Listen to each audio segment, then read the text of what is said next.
Look at where you are. Paulina also once stood here.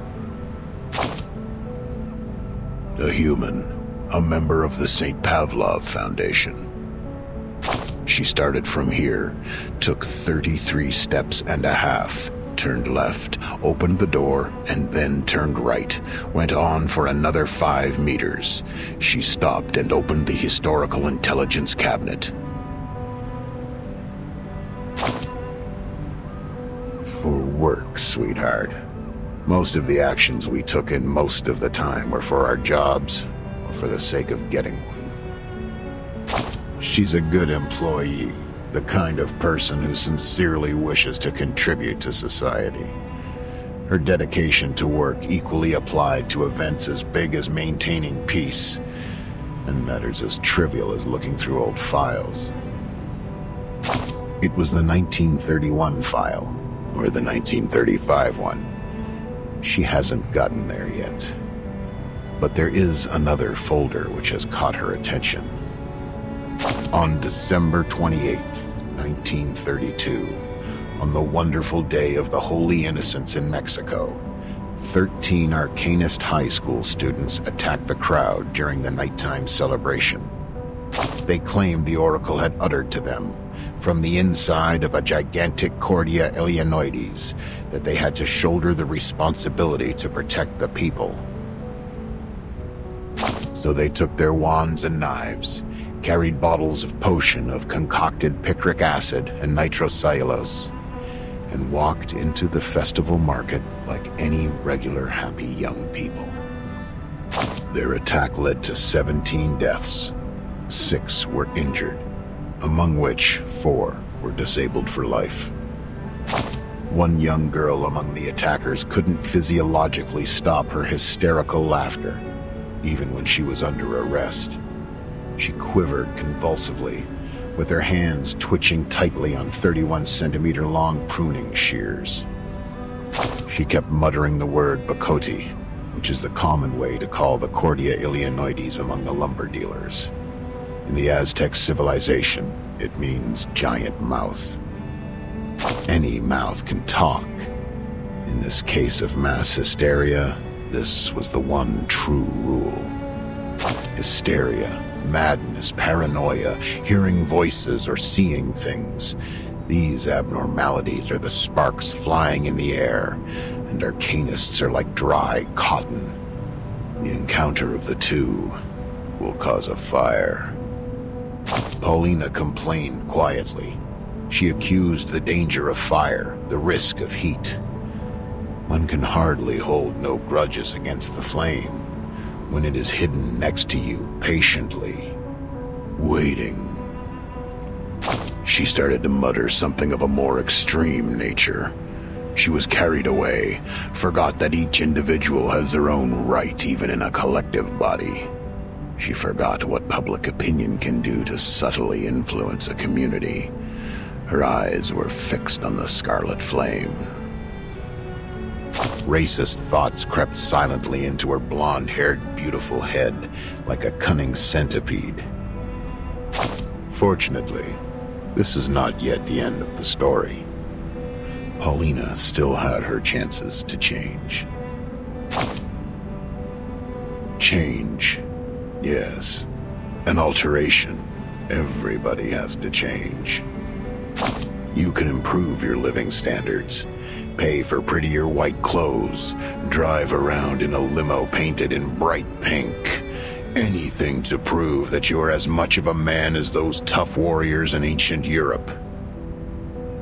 Or you can try the bitter side of life. A life so bad that every weekend you have nowhere to go but lie on a couch hollowed out by your dog and pick your nose. You pick it hard just to locate and take out the hardest, largest booger that irritates your nasal membranes to stop the endless sneezing. The change of Paulina started from a question. A senior staff of the Foundation walked to her, flipping through the pages of the same folder, and asked, "But Paulina, how are you going to deal with the fire?" On the next page, the survivors started a new life under the supportive measures, and the crazy children have left their poor family, leaving the violence and harassment behind, and moved into a sanatorium with white walls. The record of the follow-up visits showed that they have stayed mentally stable since. They learned to calm themselves and overcame drug addiction and alcohol abuse. Some of them were even married. Between the last 2 pages, there lies a thank you letter. The name signed at the end of the letter went on for 2 lines, and the last name ends with a cheerful strike going up, like a smiley face. The fire is always there, Paulina. We need to find a way to live with it, not to extinguish it. Keep them somewhere safe, like a high shelf, and away from the fuel.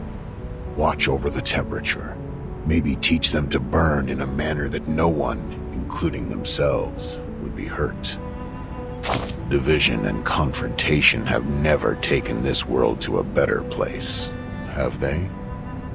They went on talking for a bit more, about the responsibilities of this job, about personal liabilities, about hatred, about the minorities, about the practices that ought to be taken to realize ideas. Young Paulina had changed. Drops of tears seep out from the bottom of that pair of beautiful green eyes. I shed tears with her, of course. Sadly, I was busy sucking the flavoring powder on chips off my fingers and missed the right moment to wipe those tears off my face. Nevertheless, this is my favorite episode. We should watch it again.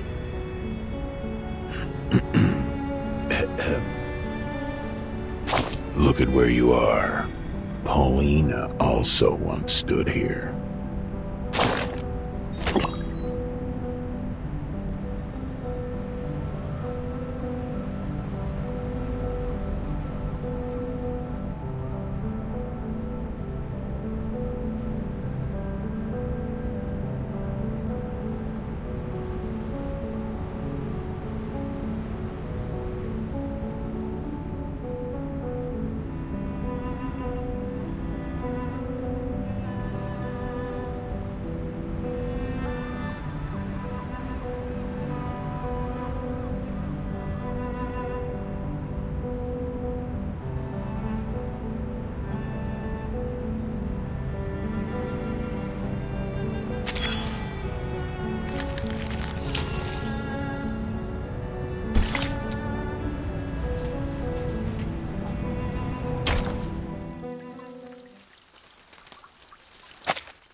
As witness? Yes. Your report means a lot to him. I can provide the report, but I have no experience in court hearings. If I say something wrong, will it affect the special prosecutor's decision?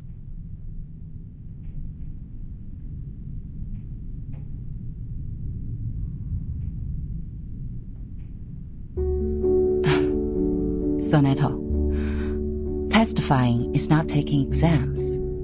The court doesn't need a skillful witness. Just honestly tell them what you saw. Focus on the point, and don't distort the facts. The Supreme Court, they value the sense of justice of the youth. Sense of justice. And that's a noble quality you have. I will do my best, Madam Z.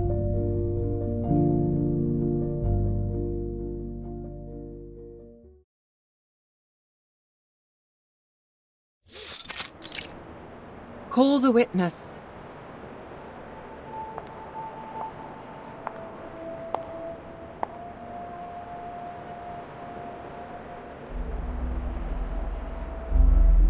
Greetings. May the peace be with us. May the peace be with us. Soneto, as informed by the subpoena, you have been called forth by the accuser, Bernard Wilson, to testify as the witness in court.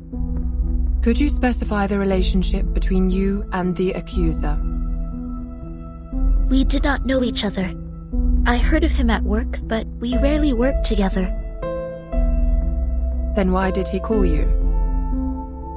I was one of the parties involved in the 1929 storm incident.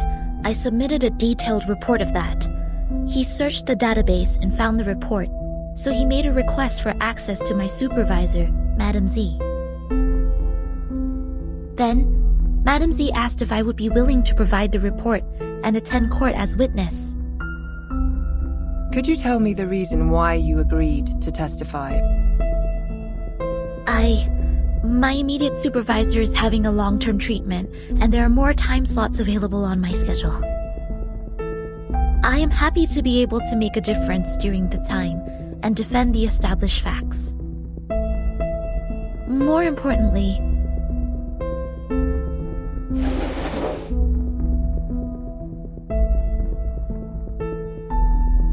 I personally believe that there is still much room for improvement for the Foundation's office in Chicago in the United States.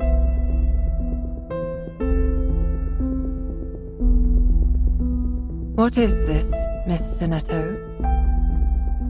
This is a record of all my travels from the time I received the promotion order in the research center to go to the office in Chicago in the United States, to the time I went back to the headquarters of the Foundation when the storm came.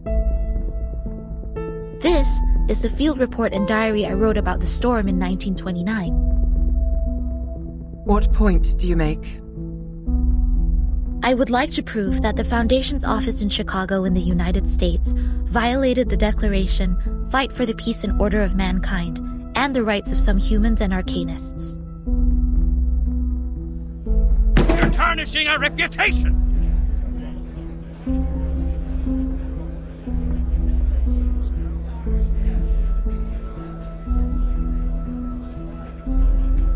I request a debate duel. I won't allow her to distort the truth like this. Mrs. F., I haven't checked these files yet. Silence, please. Your Honor, you can examine the files one by one while we're having the debate duel. I can't bear to see the long history of our office slandered in this way by a newcomer. I demand a duel with her.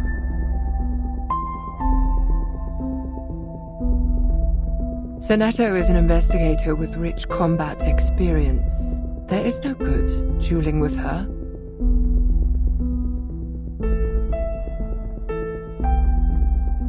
Do you accept the debate duel? I have no objection, madam.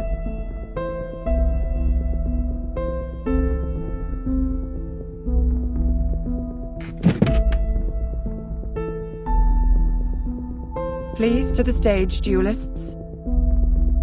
The debate during your duel will be faithfully recorded. 3 defeats in the debate of one side will end the duel. You have the floor now.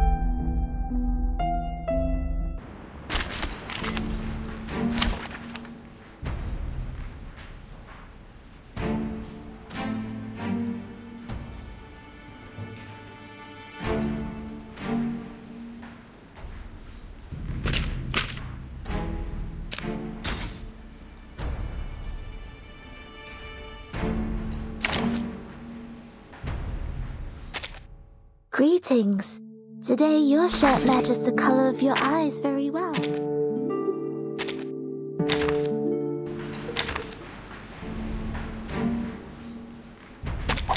May the peace be with us.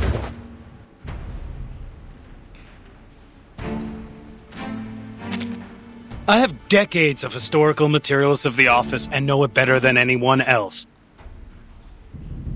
Well, you were in office for just 3 days? What makes you think your testimony is more valuable than my materials? Whether the history is long or short, it does not affect the validity of the facts. Article 78 of the International Law of Procedure states, any individual who has knowledge of the case and has an independent will is obliged to testify as witness. Hereon, I shall prove the value of my testimony. I believe in you, my sword sharp. So long lives this, and this gives power to thee. Legna sereno intenso ad infinito.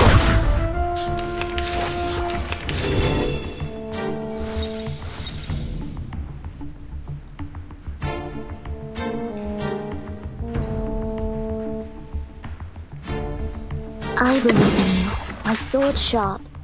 I know the moon, and this is an alien city. Sempre caro mi fu quest'ermo cole. It's all right. Depict the world I have never seen before.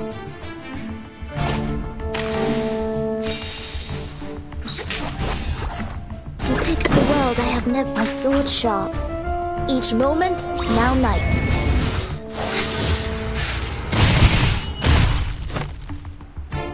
Sempre caro mi fu quest'ermo cole.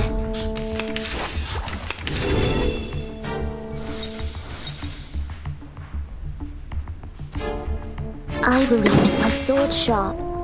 So long lives this, and this gives power to thee.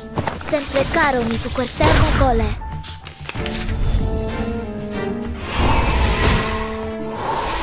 Depict the world I have never seen. My sword sharp. Each moment, now night.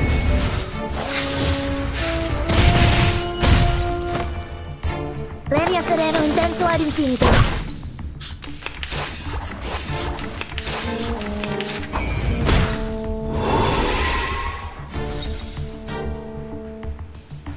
You found to depict the world I have never seen before. So long lives this, and this gives power to thee. Each moment, now night.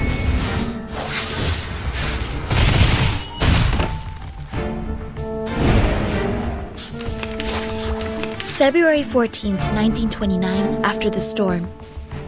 Half of the staff in the office were absent from work. I learned that this was permitted by the director. They were required to sell alcohol in speakeasies at night to make a profit for the office. The malpractice at daytime was therefore tacitly approved. This can be found in photo appendix number 3-12-8. Slander! It's individual behavior of the employees who do not comply with the rules.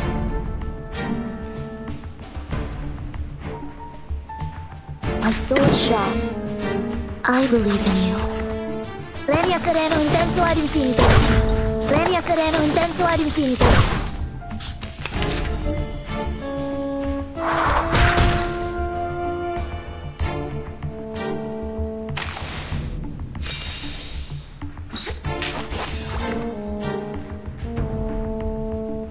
My sword sharp. I believe in you. Legna sereno intenso ad infinito. Legna sereno intenso ad infinito.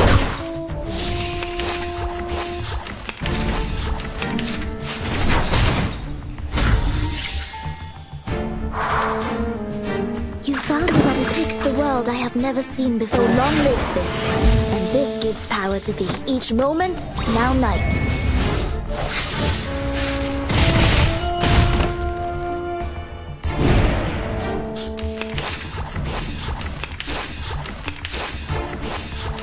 That morning, an hour and a half before my encounter with Timekeeper, a procession appeared in the square in front of the office. They were mostly humans, with a few arcanists. They were protesting against the high registration fee charged by the office for registering their identity information. In addition, there was a racial brawl in the square, but the office did not send anyone to pacify the crowd or maintain the order. Do you have any evidence? I wrote them in my diary. Does that count as evidence? Yes. Please tell me which page it is on.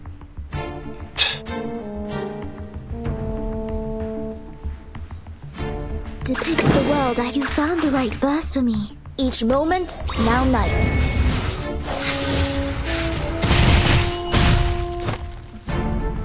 Sempre caro mi fu quest'ermo cole.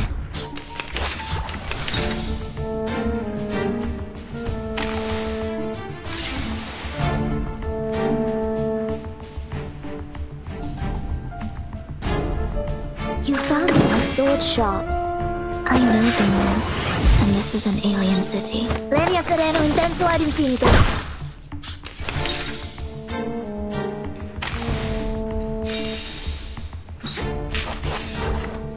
I believe in you. My sword sharp. Linea sereno intenso ad infinito. Sempre caro mi fu quest'ermo cole.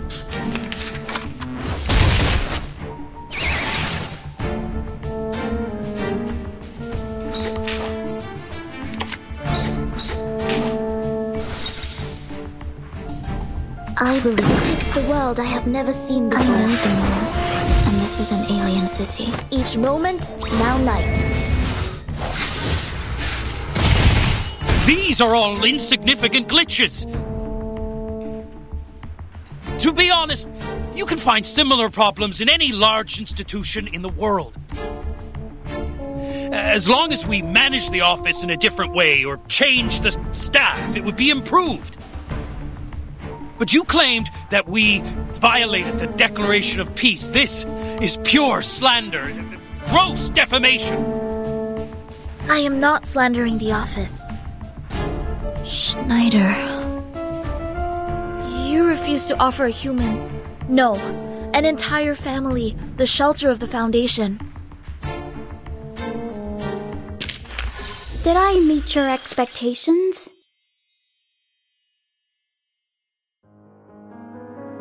Schneider, a friend we met in Chicago. She once chose to join the Foundation under the pressure of both the Storm and Manus Vindictae. But instead of offering any solution or help, you just gave her a rejection letter. I found this letter in her suit pocket. It had a small line written on it. Poppers, fuck off. I had completely no idea what this was about. Not to mention the fact that no one at the office had ever heard of the Storm. What help could they offer?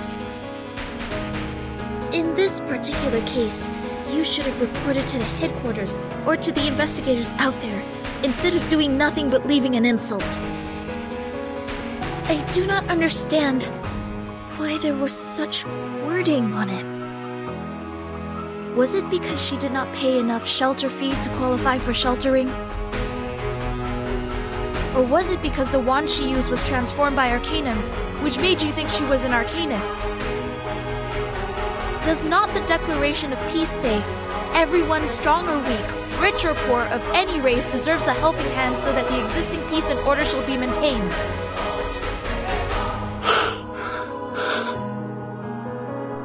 They were humans. If only they had made it to the headquarters sooner. Maybe they...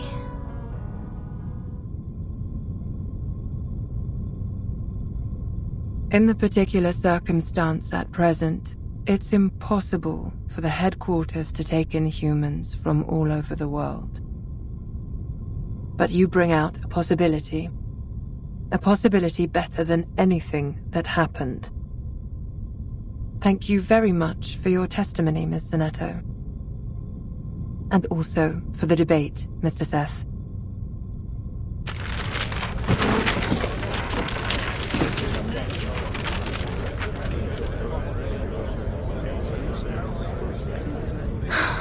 I seem to be too emotional just now.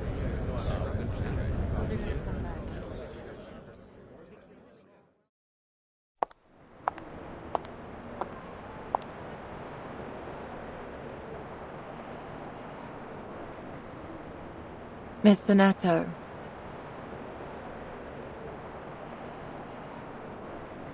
You brought us a great debate.